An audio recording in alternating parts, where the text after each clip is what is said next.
السلام علیکم ناظرین، پروگرام ان منٹ کے ساتھ میں ہوں انتخاب عالم۔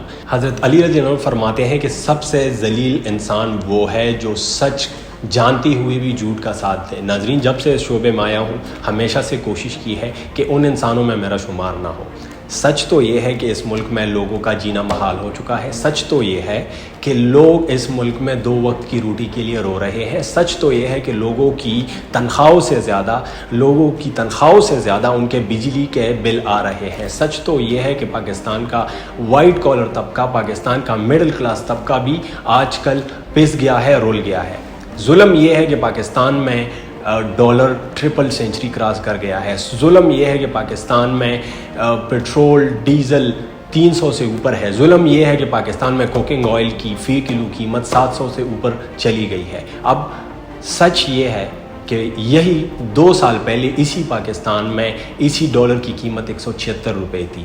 اسی پاکستان میں فی لیٹر پیٹرول 150 روپے کا تھا، لیکن ہمارے کچھ جو ہمارے فلسفی ہے، ہمارے کچھ صحافی ہیں، ہمارے کچھ دوسرے حضرات ہیں، انہیں 150 روپے لیٹر مہنگا لگ رہا تھا۔ آج کل کا جو 312 روپے فی لیٹر کا پیٹرول ہے وہ انہیں سستا لگ رہا ہے۔ تو اس لیے میں کہتا ہوں کہ حضرت علی رضی اللہ عنہ کے فرمان سے اس لیے سٹارٹ لیا ہے کہ ہمیں اس ملک کے لیے بھی سوچنا چاہیے ہے۔ ملک کو اس حال پہ پہنچانے کی ذمہ داری آیا 2 ماہ کی آئی ہوئی نگران حکومت کی ہے، اس نگران حکومت کی جس کی نہ کیپیسٹی ہے نہ اس کا مینڈیٹ ہے، یا اس سے پچھلی جو حکومتیں گئی ہے ان کی ذمہ داری ہے۔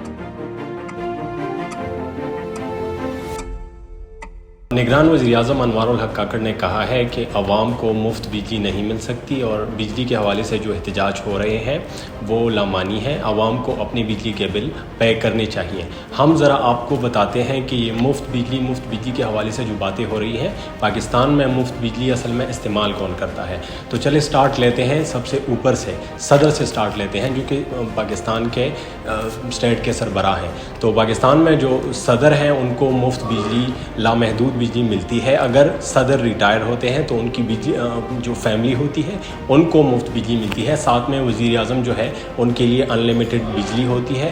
ریٹائرمنٹ کے بعد ان کی فیملی کو لامحدود بجلی ملتی ہے۔ جو صوبائی اور وفاقی وزراء ہیں ان کو بھی لامحدود مفت بجلی ملتی ہے، اور یہ بجلی ان کی فیملیز کو بھی ان کی ریٹائرمنٹ کے بعد ملتی ہے۔ اس بجلی کی پیمنٹ وفاقی اور صوبائی حکومتیں کرتی ہیں۔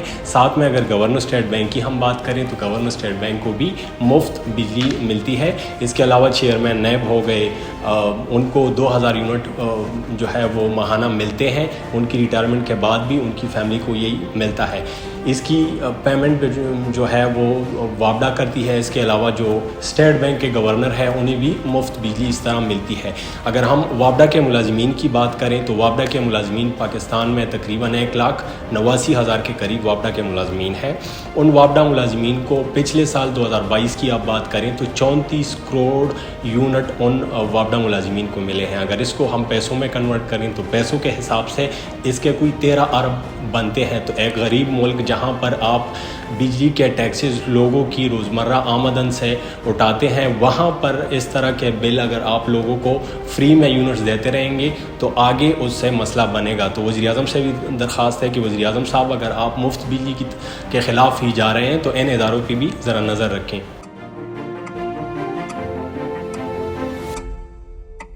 ناظرین، پاکستان میں پیٹرول اور ڈیزل کی 3 سینچری کے بعد چینی بھی 2 سینچری کراس کر گئی ہے۔ جب پی ڈی ایم کی حکومت آئی تو چینی کی جو قیمت تھی فی کلو وہ 90 روپے تھی۔ اب 90 سے جب وہ چھوڑ کے جا رہے تھے 180 تک پہنچی کہاں پہ ہے؟ اپریل 2023 کی بات کرتے ہیں۔ اپریل 2023 میں اسحاق ڈار صاحب جب وزیر خزانہ تھے، ان کا مشورہ یہ تھا کہ چونکہ پاکستان میں ڈالر کم ہے، ہمیں چاہیے کہ ہم چینی کو برآمد کریں تاکہ ہمیں ڈالر ملے۔ اب انہوں نے جب چینی کی برآمد شروع کی، پہلا 2.5 لاکھ ٹن کا انہوں نے جو بیچ تھا وہ باہر بھیجا، اس کی برآمدات ہوئی، ڈالر یہاں پہ آئے۔ اس کے بعد یہ برآمدات انہوں نے شروع کی۔ جب انہوں نے برآمدات شروع کی وہاں پہ مسئلہ یہ بنا کہ پاکستان میں چینی کی جو اماؤنٹ ہے، جو قلت ہے، وہ ہونا شروع ہوئی۔ جب قلت شروع ہوئی انہیں لگا کہ اب تو ہمیں درآمد کرنی چاہیے۔ پھر جب ان کا آخری اجلاس تھا انہوں نے درآمد اس کی شروع کی۔ جب بیچ رہے تھے، برآمد کر رہے تھے، ایکسپورٹ کر رہے تھے اس کی، تب یہ جو ہے سستے داموں بیچ رہے تھے، جب یہ باہر سے لا رہے تھے تو اس کو یہ زیادہ داموں لا رہے تھے۔ ایک طرف ملک کو نقصان ہو رہا تھا، دوسری طرف اس چینی کی قیمت چونکہ آپ کو مہنگی مل رہی تھی، آپ کنزیومر کو مہنگی بیچ بھی رہے تھے، تو اس وجہ سے مسئلے بنے، قیمت 90 روپے سے جا کے 180 پہ لگی۔ اب یہ صرف اسپیسیفکلی پی ڈی ایم حکومت کے حوالے سے یہ مسئلہ نہیں ہے، یہ مسئلہ ہماری دوسری حکومتوں کا بھی رہا ہے۔ اس سے پہلے جو عمران خان کی حکومت تھی، اس نے جہانگیر ترین اور اس طرح کے دوسری جو شوگر جائنٹس تھے ان کے مشوروں پر چینی برآمد کی۔ اس ٹائم پہ جب ان کی حکومت آئی تھی تو چینی کی قیمت 55 روپے تھی، 55 سے لے کر 90 تک ان کی حکومت میں گئی ہے۔ بھارت کے ایک ریاست تلنگانہ کے ایک ضلع جگتیال میں ایک سرکاری دفتر میں ملازمین اپنی موٹر سائیکل کی ہیلمٹ پہن کر اپنی جو ہے وہ جاب کرتے ہوتے تھے، اپنی سیٹوں پہ بیٹھے ہوتے تھے۔ جب اس کے بارے میں پتہ چلا تو وہاں پہ جو چھت تھی، اس کی جو سیمنٹ تھی وہ جل رہی تھی۔ اس سے پہلے بھی اس طرح کے واقعات ہوئے ہیں کہ لوگوں کے سروں پہ اوپر سے سیمنٹ گری ہے، جس سیمنٹ کی وجہ سے لوگوں کو چوٹیں بھی آئی ہیں۔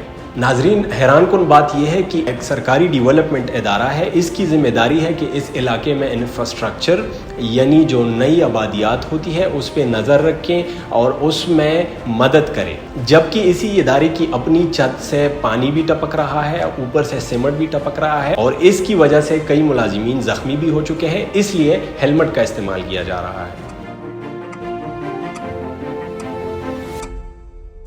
سابق صدر ڈونلڈ ٹرمپ کا کہنا ہے کہ اگر وہ دوبارہ پاور میں آتے ہیں تو اپنے مخالفین کے ساتھ بھی وہی کریں گے جو آج کل ان کے ساتھ ہو رہا ہے۔